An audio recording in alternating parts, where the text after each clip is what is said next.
I'm Major Stewart, 9th Mission Support Command, Theater Support Group, Supply and Services OIC, as well as Installation Property Book Officer. This is an unclassified briefing for your incoming inventory, for change of command, and for change of primary hand receipt holder. The purpose of this briefing is to give the commanders guidance and refresher on how to conduct the change of command inventory. This briefing applies to all incoming and outgoing commanders and primary hand receipt holders. I will be explaining the definitions, the processes of the inventory, and how to conclude the inventory. These are the Army regulations and Department of Army pamphlets that can be used to assist you dealing with most any supply or inventory related standard. At the bottom are also websites to assist you with gaining access to applications that help manage supply and logistics systems. The accounting requirement codes are ARC codes, and these are on the component listing. To me, the ARC codes are to let you know what you should be concerned with. If there is a major part of a system, or who orders the part if it's lost, damaged, or destroyed. Items lost, damaged, or destroyed on the component list are called shortages. Shortages with an X will be ordered by the supply sergeant or maintenance team. Any shortages with an ARC N or D must have a valid property adjustment document, and the PBO will be involved in the ordering process. Adjustment document reports are administrative procedures required for ordering another part for that specific ARC or system. Changes in GCSS Army for major end items and specific components listings require adjustment documents. This is the method to remove an item you no longer have on your primary hand receipt first. From the bottom to the top, the Administrative Adjustment Report, or AAR, is a document specifying minor changes to the item that is necessary using a DA Form 4949. Minor serial number changes are 3 digits or less. There are exceptions for GCSS Army generated serial numbers. A statement of charges on the DD Form 362 is used when a soldier admits liability for items that were lost, damaged, or destroyed. A financial liability investigation of property loss, or FLIPL, is conducted when an item is lost, damaged, or destroyed and there was negligence, or there was a loss of a sensitive item, or a soldier does not admit liability. A FLIPL is opened using a DD Form 200. Accompanying documents are documents that are acceptable items in lieu of having physical items present during the inventory. Conducting inventories using solely paper accompanying documents was once known as a paper inventory. However, it is strongly discouraged. What I'm saying is I'd rather have cold hard cash now than a post-dated check. Accompanying documents help keep people honest by using a DA Form 3161 to issue or turn in equipment, a DA Form 2062 is a receipt or a shortage annex. This allows someone to borrow equipment but keep it on the property book. Items that are in for maintenance using a DA Form 2407, and to show proof of receipt or documentation showing items were turned in using a DA Form 2765-1 or DD Form 1348-1. Phase 1 is what the outgoing commander will set up using his supply sergeant and staff. The outgoing commander will communicate with the incoming commander to set any additional standards or schedule changes for the inventory. The outgoing commander is responsible for coordinating the inventory schedule, giving soldiers and civilians orders to perform the inventory of the equipment that they have sub-ham receipts for, and to update the sub-ham receipts and shortage annexes. Phase 2 should be a joint inventory by the incoming commander or primary ham receipt holders. This means both commanders physically see the items, serial numbers, and quantities. Although a virtual inventory has been requested due to the current COVID-19 outbreak, the Army regulation has not published approval for virtual inventories. The incoming commander can accept risk by conducting a virtual inventory. He or she can assume command and inherit full command responsibility of all equipment listed on the primary hand receipt for that specific unit identification code assigned. Phase 3 is when the commander is ready to sign the assumption of command, sign the primary hand receipt, and acknowledge responsibility for property in a signed memorandum format. When conducting an inventory, make sure that the hand receipt holders are present for any questions. Physically inventory all items and components. Use current publications only. Verify shortages. Annotate additional component shortages. And visually check the condition of the equipment to see if an item needs to be replaced. Ensure serial number items match what's on the property book.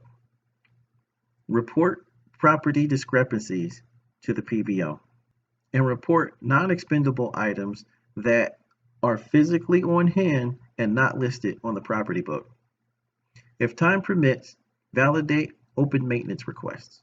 Record discrepancies and gather statements for inclusion in the report.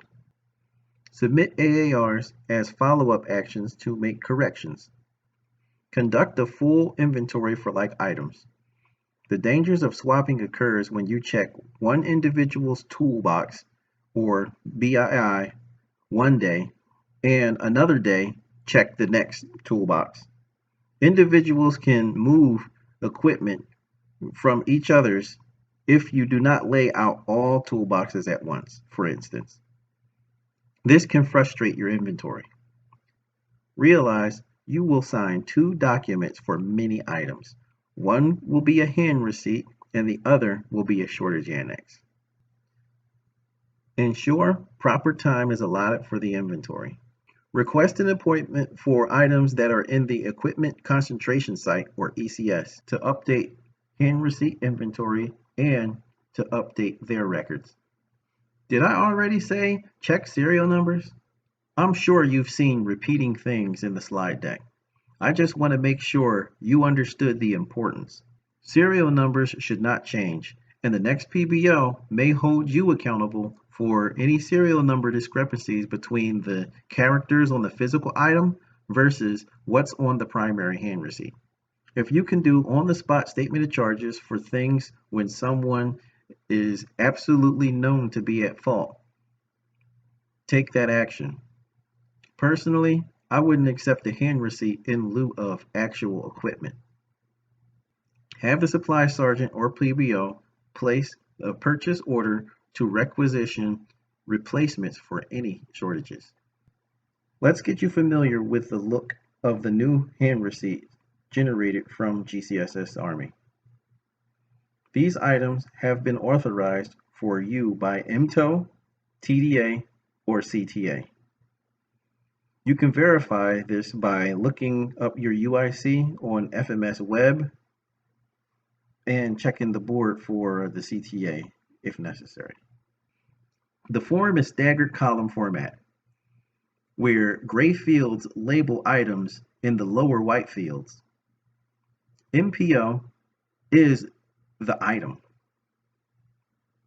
You'll see the item description under MPO description in the dark gray field. The first 6 characters of the line is the line item number, or LIN. And the entire property book follows the LIN in column order ascending. You'll see the NSN or national stock number with the specific item code, and there can be multiple NSNs within one LIN. This is what a technical manual looks like. Make sure the TM matches your component list. Normally, the COIE, BII, or component listings are found in Appendix B. Most times, it gives you a picture as well as the NSN to compare your notes. The bill of material is the same as your component listing. Have these printed out for each sub-hand receipt holder. In the top right corner, state it's going to the individual or supervisor level and coming from the incoming commander. Mark the serial number, and at the bottom, have the person sign for their components. This is also where you're going to find your expendable, durable, and non-expendable item ARC codes, ARC. The abbreviated NSNs minus the 4 first digits are on the far left, and the quantities are on the far right. They should be filled in. When the new hand receipt holder is ready to sign, the outgoing commander has requested all adjustments to be made. When the new hand receipt holder is ready to sign, there should be no unresolved issues. All components are on hand and have valid shortage annexes. All equipment is sub-hand receipted down to the supervisor level or end user level. The primary hand receipt should be signed prior to the change of command.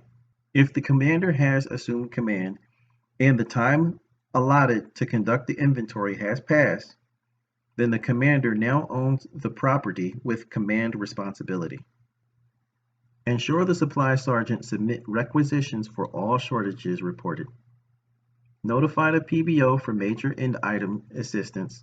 Adjust sub-hand receipts by giving a temporary hand receipt, 2062, to that hand receipt holder. Have the supply sergeant make the adjustments to that specific storage location, and then have them re-sign their sub-hand receipt. Conduct a follow-up AAR and memorandum for record detailing all findings. This memorandum for record will be filed for historic reference. Include a statement verifying all property has been sub-hand receipted to persons having supervisory responsibility. Follow up on requisitioned items. Turn in all excess items discovered during inventory.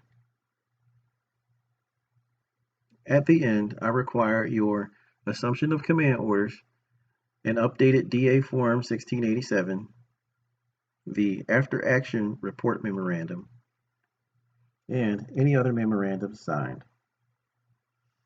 In the 9th MSC, you may be appointed as the facility commander. This means you are responsible for the overall maintenance for that facility as well as the furniture equipping that facility. Furniture includes desks, chairs, appliances, large printers, servers, switches, video conferencing systems, and classroom items. General responsibility is the responsibility that results of possessing of property. Command responsibility is the obligation of the commander to ensure proper care, custody, and safekeeping of all government property within his command. Supervisory responsibility is the obligation of a person to care for and safekeep government property issued to or used by his or her subordinates. Direct responsibility is the relationship between a responsible officer and the property for which he or she is formally tasked to provide and care and custody. Personal responsibility is the relationship between a person and the property in his or her physical possession. Custodial responsibility is the obligation of the individual for property in storage awaiting issue or turn-in to exercise reasonable and prudent action of proper care.